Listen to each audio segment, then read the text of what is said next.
আমি এই রকম সুন্দর একটা ডবল ফ্লাই স্টিচ দিয়ে বর্ডার ডিজাইন দেখাবো।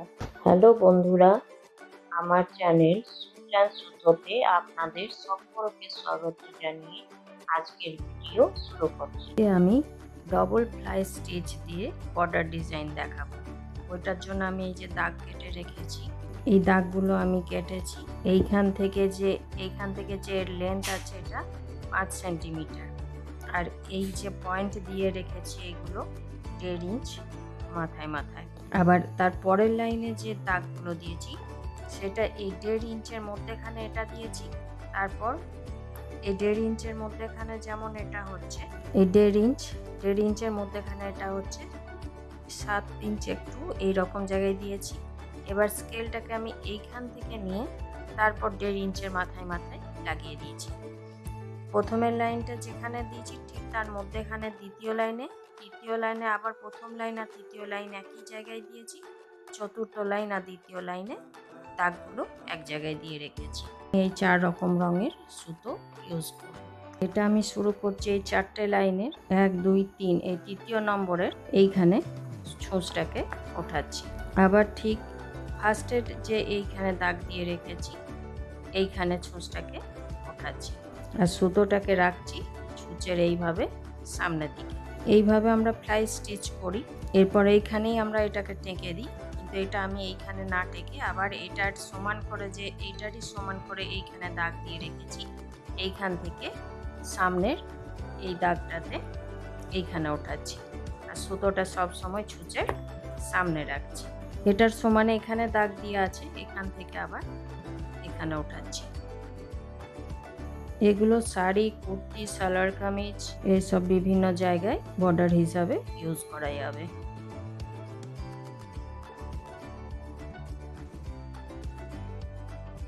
এটাতে আমি পুরো 6টি সুতো ইউজ করেছি। এইভাবে আমি পুরোটা কমপ্লিট করছি। লাস্টে আমি এটা এখানে এইভাবে শেষ করছি। এবার আমি এইগুলোতে ডেজি একটা করে স্টিচ দিচ্ছি। এটা আমি 4টি সুতো নিয়েছি।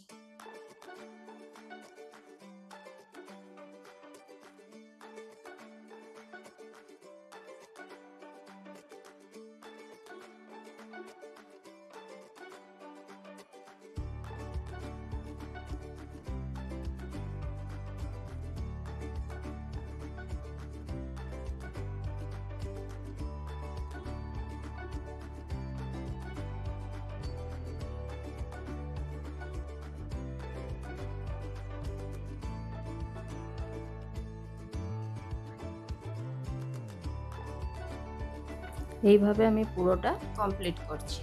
এবারে এই পাশের যে এই দাগগুলো আছে এইখানে আমি একটা করে ডেজি স্টিচ দিচ্ছি।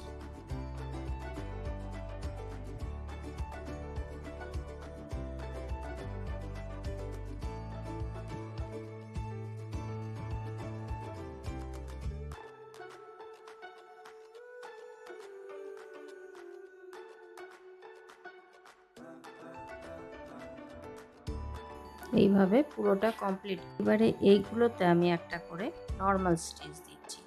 এখানে সুতোটা ঢুকালাম, এইভাবে পার করে দিলাম।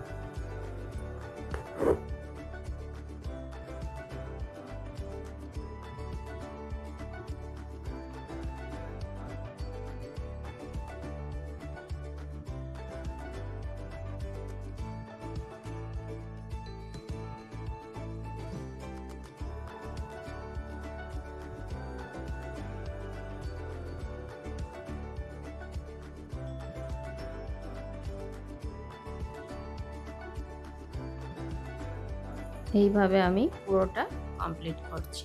আমি এইগুলোর ভেতর একটা করে ফ্রেঞ্চ নাট স্টিচ লাগাবো।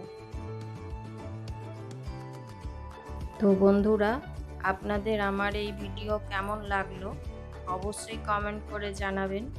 আর যদি ভিডিওটি ভালো লাগে অবশ্যই লাইক করবেন, শেয়ার করবেন।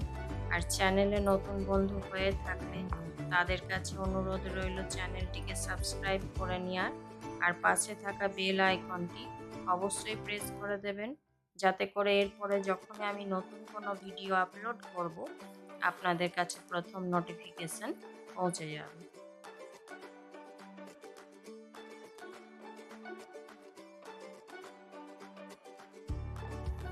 এইভাবে আমি পুরোটা কমপ্লিট করছি।